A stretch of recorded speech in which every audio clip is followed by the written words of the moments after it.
Good morning, middle 3. Today we are going to talk about fractional function. The algebraic fractional function is a function contains a numerator and denominators. The numerator is polynomial and also the denominator is also polynomial. So let's take an example for that. F of x equal x minus 3 over x plus 2. Or we have another function, f of x equals 3 over x minus 4. Okay, let's take the first function. The first function is numerator is polynomial x minus 3, and its denominators is also polynomial x plus 2. Or the other function is 3 over x minus 4. Both numerator and denominators are polynomials. Okay, let's get its domain. What is the domain of the function? The domain of the function is all value of x that give a result for f of x in real number. That means the domain of the function is the fractional function is real number except the zero of denominators. Okay, let's take an example for that. If we have a function f of x equal x minus 3 over x plus 2, its domain is real number, all real number except negative 2. Why negative 2? Because if we substitute from x up there and down there, we can get up there negative 2 minus 3 is negative 5 over negative 2 plus 2 is 0.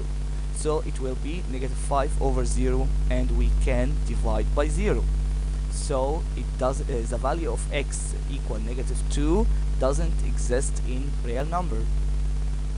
Okay, let's talk about another example for that. F of x equals 3 over x minus 4. The domain of this function is all value of real number r except 4. Why 4? Because 3 over 4 minus 4 equals 0. It will be 3 over 0. So we can divide by 0. So the domain is all real number except 4. And we have another example for that, but here we can see 12x. Okay, what is the value of x that makes the denominator equal 0? We don't have any number except 0. So the domain of this function is all real number except 0. Now, how can we get the domain of the function, of the fractional function? Okay, first we must put the denominator equals 0. Let's take an example for that. If we have a function f of x equal x plus 1 over x power 2 minus 1, so let's take a denominator and put it equal 0. The denominator x power 2 minus 1 and put it equal 0. Then here x power 2 equal 1. Let's take a root for both sides. We can easily see x equal 1 or x equal negative 1. And we all know the domain of the fractional function is all real number except the zeros of denominator. So the domain is real number except 1 and negative 1. The values that make the denominators equal 0. Okay, let's take an example for another example for that. If we have f of x equal x plus 1 over x power 2 plus 1, let's put the denominators equal 0. So we can see that x power 2 plus 1 equal 0, and take plus 1 to other side with opposite sign. So we can see that x power 2 equal negative 1. But if we take a root for x power 2, it will be x. Okay, but if we take the square root for negative 1, or we can get square root for negative 1. So here we can easily say that x has no value in real number. So the domain is all real number. Okay, now let's talk about the set of zeros of fractional function.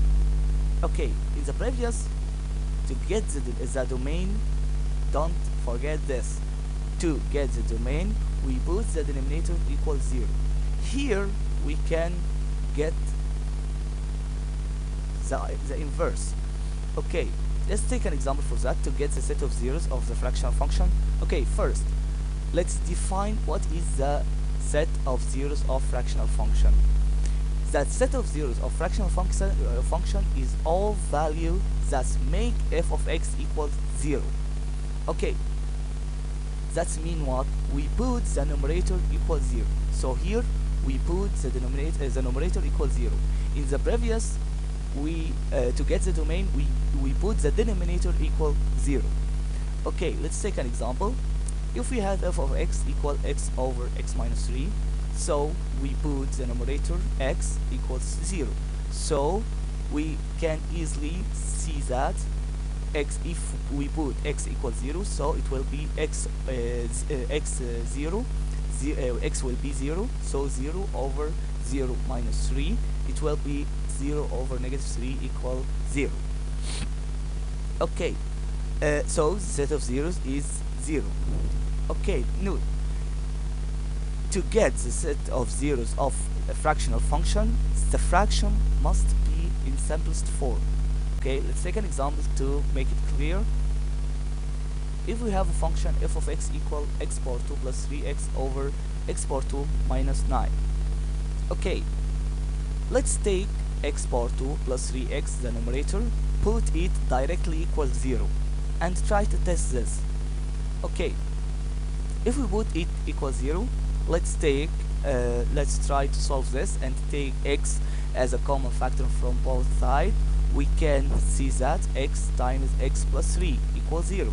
So we can easily find that whether x equals 0 or x plus 3 equals 0. So x equals 0 or x equals negative 3. But let's take x equal negative 3 and substitute in the function f of x.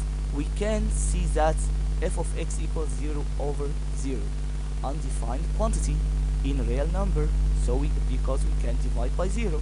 So this is wrong. Why? Because we didn't put the fractional function in the simplest form. Okay, how can we put it in the simplest form? Okay, let's take let the function as it and take x common factor from the numerator, and in the denominator factorize this expression, x power 2 minus 9. So if we take x common factor from numerator and factorize the denominator, so we can easily see x plus 3 up there and down there x plus 3. It's like expression, so we can eliminate it easily. And the rest of the function x over x minus 3. So here the function become in simplest form. So put x equals 0. So we can easily get that the set of zeros of the fractional function equal 0. Thanks for listening to me.